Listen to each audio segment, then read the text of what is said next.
Je m'appelle Xavier Rouchon, j'ai 20 ans et je suis en première année d'un BM1 à Montpellier, à Denis-Montpellier.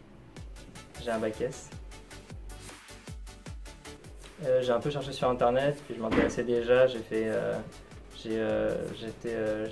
pas mal pris avant, j'avais pensé à faire une année de médecine, puis je me suis dit que c'était pas la meilleure idée. Donc je me suis dit que c'était mieux d'aller vers un truc un peu plus solide comme un BTS, et c'est comme ça que je suis tombé là. Donc, ma matière préférée c'est hémato, généralement. De toute manière, tous les TP en général, c'est la partie la plus cool du BTS, c'est d'ailleurs pour ça qu'on est là, en général.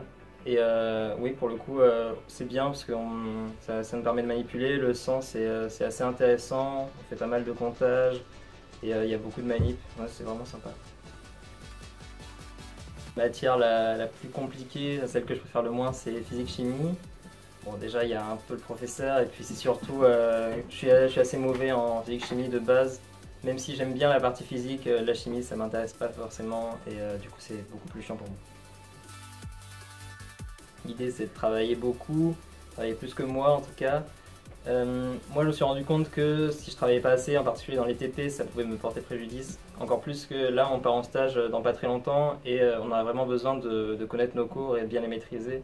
Donc vraiment, il faut se mettre au boulot. On est en année supérieure, donc c'est plus important.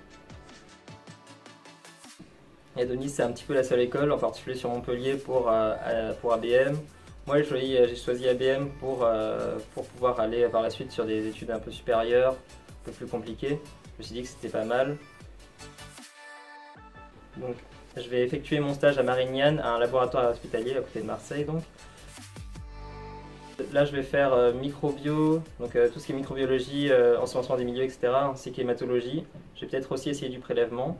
C'est assez cool parce que il y a la possibilité que je bosse à la fin de mon stage là-bas pour l'été. Donc c'est vraiment plutôt sympa. Ce stage il va beaucoup m'aider par la suite, non seulement parce que je vais pouvoir me rendre compte de ce que je vais faire par la suite et en quoi va consister vraiment mon métier. Parce que le TP, etc., c'est sympa, mais ça ne permet pas de savoir ce qu'on va faire. En plus de ça, vu que je vais bosser à côté dans le laboratoire, ça va me permettre de vraiment rencontrer les gens et savoir comment arrivent les patients, comment les traiter, etc. Alors ça a été plutôt difficile pour moi de trouver mon stage. Il y a un ami qui m'a aidé, il y a une personne de l'école qui m'a donné un numéro à appeler. J'ai pu contacter comme ça le laboratoire de Marignane où je vais aller. Euh, comment trouver un stage plus facilement? Je dirais qu'il faut s'y prendre beaucoup à l'avance. C'était mon erreur, j'ai pris beaucoup de temps à m'y mettre. Et puis le mieux évidemment c'est d'avoir des pistons, mais tout le monde n'en a pas. Hobby, scientifique, études longues, travailler tard, travailler en gros, en master.